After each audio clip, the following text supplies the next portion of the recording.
Are you tired of setting goals that look great on paper, only to have them disappear in real life? If so, you should stick around. The problem isn't you, it's the way you've been taught to set goals. I've got a method that will put you on the right path to achieving your goals. I'm Linda, and I've been using planners and setting personal goals for 40 years. About 20 years ago, I stumbled on a better way to set goals that I would actually want to keep. This is the first video in a series in which I will share my process for setting my own goals. Using this method will help you set goals that you'll follow through with to achieve your dreams. If you are interested in learning more about effective goal setting, this series is for you. Go ahead and subscribe and hit the like button so you won't miss any of the future videos. Many people set the same goals year after year. These are some of the most common goals. How many of these have appeared on your list repeatedly? The popularity of these goals is no surprise. They're all good, positive things to do. None of us desire to be physically, emotionally, or financially unwell. And if we could just be a little more organized, well, all of our problems would just disappear. So why do we fail to keep our goals? Often the goals are too vague, or there's no measurable outcome. Maybe the goal's unrealistic, it's just too big, or too far, or just too overwhelming. Sometimes we adopt an all or nothing mindset rather than accepting incremental progress. The first time we fail, it's over. Maybe we didn't identify a support system to help keep us on track. And resistance to change is just human nature. Forming new habits is hard enough. Breaking old habits can feel impossible. These are some common reasons we fail to keep our goals, and I will talk about how we can address them in the follow-on videos, but not today. The focus of today's video is what I feel is the biggest reason we have trouble keeping our goals. We set goals that are driven by external influences. Society tells us constantly that we need to exercise more, save money, or get organized.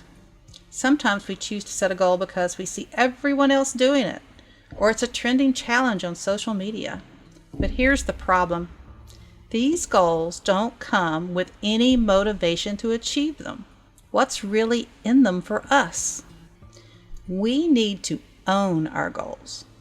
We need to be able to state why the goal is not just important, but how it's essential for our future. We need to set goals that, when achieved, will transform us from who we are today into the person we're working to become.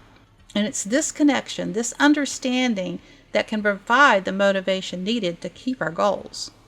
So how do we connect our present self with our future self? We need to start by getting to know the person we are working to become. In 2007, I transferred to the Continuous Process Improvement team at work. I completed the Lean Six Sigma Black Belt training and was eventually certified as a Master Black Belt. My role involved working with teams across the organization to reduce cost, reduce schedule, and/or improve the quality of their products. The key tool we used was process mapping. First, we would lay out every step of the current process so that everyone could see it. Then we would mark the steps that were value-adding with green dots. Only the steps that transform the product are considered value-adding. Next, we would identify problem areas like delays or bottlenecks, or where the defects were occurring or being detected. This process map is called the current state. Next, we would imagine all the problems fixed and all the non-value-adding steps removed. And we would map that out. This is called the ideal state process map. Implementing the ideal state would be the perfect solution, but it's not usually feasible. Although we recorded all of the identified improvements for future implementation, the team focused on just those actions that could be implemented immediately or very near term. We call those quick wins. Finally, a new process map is laid out based on the current state with the changes to reflect the implementation of the quick win improvements. This process map represents an incremental step toward the ideal state. It is called the future state. At the completion of my black belt training, the instructor told me I would never see things the same way again. He wasn't kidding. I stopped for a quick lunch on my way home that day. While waiting quite a long time for my fast food, I identified half a dozen changes they could make to be more efficient and keep their customers happy. But it wasn't just restaurants or other businesses that would get me thinking. I started thinking of applying some of the CPI methods to things other than just processes. Prior to deciding to enroll in the training, I had been drifting along, doing fine, but not really moving forward with my life. Taking the black belt training and changing jobs, along with constantly thinking about process improvement, may have been my perfect storm. I started thinking again about what I wanted in life, who I wanted to become. And since I was thinking long term and dreaming of possibilities, this vision of an ideal self would be like an ideal state. Obviously, my current self would be the current state. That would mean my future state would be an incremental step forward from my current self toward my ideal self. My product was my life, the person I would become through all my experiences and all my accomplishments. So my ideal life wasn't going to be a pared down or streamlined version of my current life, like the ideal state was to the current state in the process mapping. It could be so much more. I just needed to figure out what my ideal life looked like. I needed to create a vision. But before I get into how I applied this method to setting goals, I want to sort out the terminology. For current state, I call that my current self. Simple enough. Then we have the ideal state. The definition of ideal is existing only in the imagination, desirable or perfect, but not likely to become a reality. I want to bring my vision for my ideal life into reality. So I decided to call it future self. And then for future state, I simply call that goals. That includes both near-term and long-term goals. So from here on, I'll be referring to current self, future self, and goals. I have just one more bit of housekeeping before we dive into what you're waiting to learn. There is a companion blog post that includes a worksheet. All of the guiding questions that appear on the whiteboard in the video are included in the worksheet. A link to the blog post and worksheet are in the description below.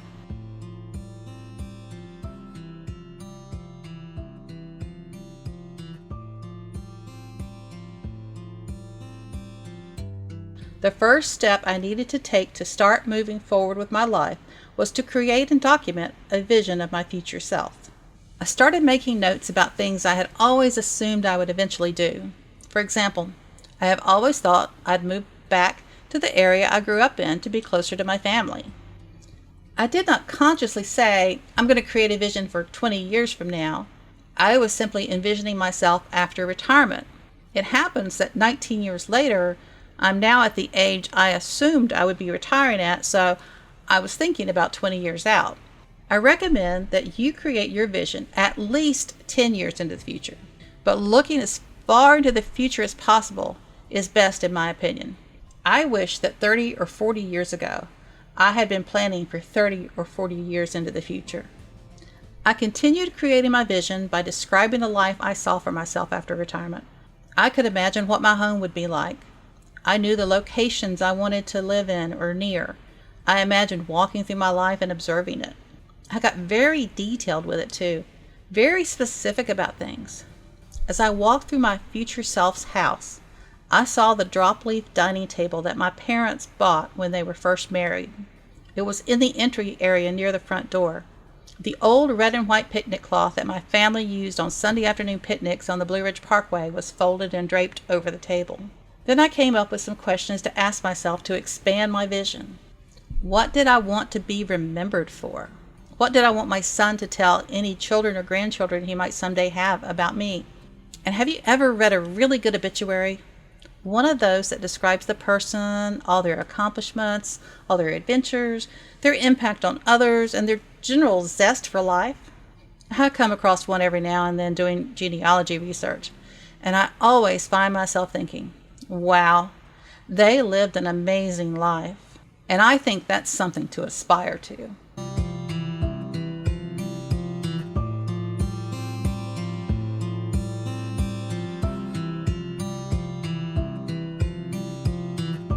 Eventually, I knew I needed to arrange the information in a more structured way. Organizing the information logically would help me identify the themes or threads woven through the vision. It would also help identify any areas that I needed to expand on, any gaps that were there. I decided a mind map would be a good option. I started my future self mind map with a blank sheet of paper. In the center, I drew a circle, and I wrote future self inside of it. For this example, I've added 2036, or 10 years into the future, as the target time of the vision. Next, I added the various life domains around the circle. These are my suggested domains, but you could rename them or rearrange them for however you need them to be. For some of the life domains, it may be helpful to break them down into more specific areas. For example, health and well-being might be further defined by splitting it out into physical and emotional. Adding color coding or using different shapes or symbols can help make it easier to read and make connections between entries across domains. Continue adding more layers and detailed notes to describe what your future self has achieved or built in each area.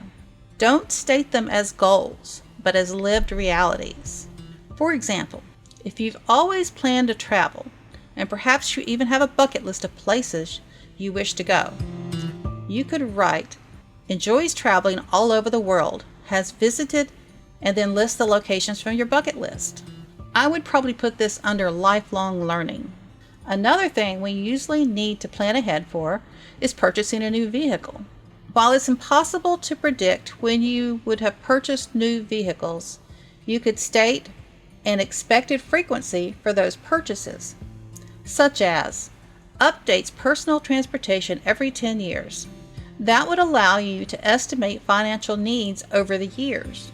I decided I would likely put this one with home and environment because where I choose to live, the terrain, the climate, and the availability of public transportation would define the type of car I would need. An example of adding symbols to make connections would be that both the travel that I placed under lifelong learning and the car purchase that I placed under home and environment require funding. I could mark those boxes with a symbol to designate that. A $sign seems appropriate.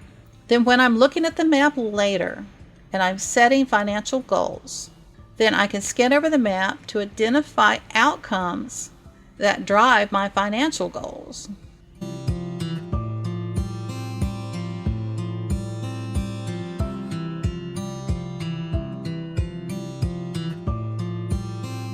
To continue adding even more and more depth to your mind map, look at the habits, the systems, the routines, the practices, the mindset of your future self.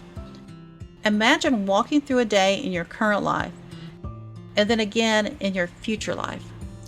What has changed in the framework that makes your future life work differently than your current life? How does it feel different as you move through the day? Is there anything that has disappeared from your current life, no longer there in your future life?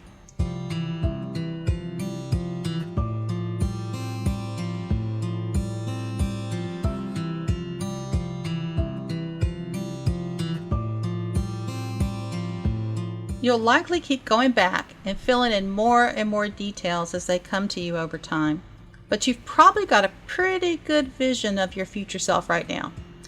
I think you can start to see this person that you are working to become, not only the experiences and accomplishments, but you can probably identify your future self's priorities by looking for recurring values and recurring themes and desires that show up in multiple areas.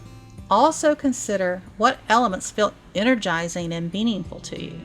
Your mind map can be your compass. When you're faced with decisions, you'll be able to assess potential impacts to your future and choose what fits best for your future as you've envisioned it.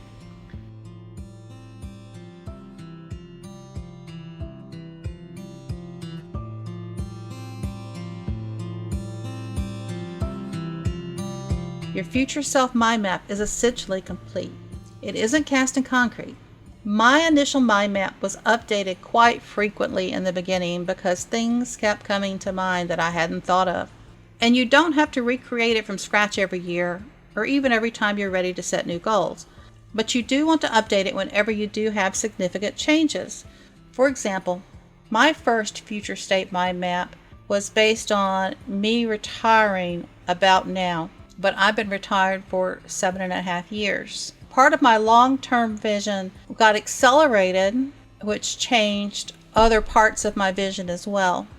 Now let's take a step back and look at the map as a whole. I'm sure your mind is already working to identify the near-term goals. Looking at the map, where do you think you should focus next? What near-term goals just seem to emerge from the vision? What decisions become easier now that you have this map?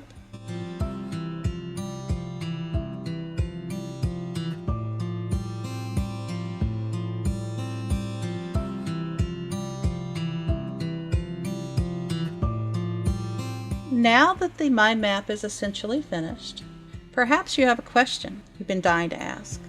What if I have a partner? Should we create the mind map together? I say yes, and I say no. Yes, because you absolutely should work through a shared vision with your partner for your future selves.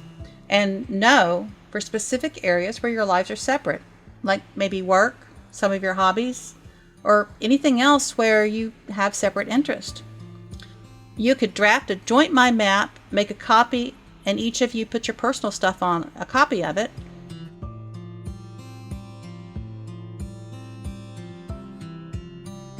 Or you could use color coding and add personal stuff to a joint mind map.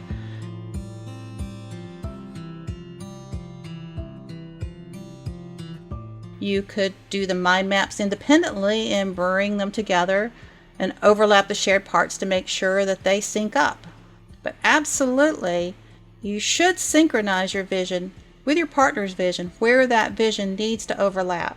And the goals in those areas need to be shared so that you're both working together in the same direction on the same schedule and supporting one another with those goals.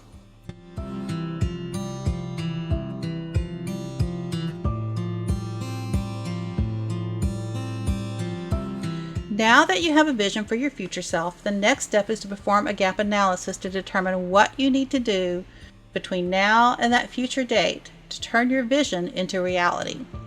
So make a list of all the experiences and accomplishments that your future self has realized that your current self has not. Add to the list any habits or systems that are present in your future life but are not in your current life. It's also worth listing habits and systems already in place in your current life that your future self would want you to either maintain, refine, or maybe future self will just want you to get rid of them. We'll use this list in the next video in the series to identify our long-term goals, and then we'll break those down into incremental goals, the ones that will give us the near-term goals or the next steps we need to take. You've just taken a powerful step toward the life you truly want by connecting with your future self and mapping out your vision. Celebrate this moment. Every goal you set from here on out is a step closer to becoming the person you're meant to be. If you're ready to keep moving forward, subscribe and like this video for more practical strategies, and share your questions or challenges in the comments. I'm here to support you every step of the way. Your journey starts now. Let's make it count.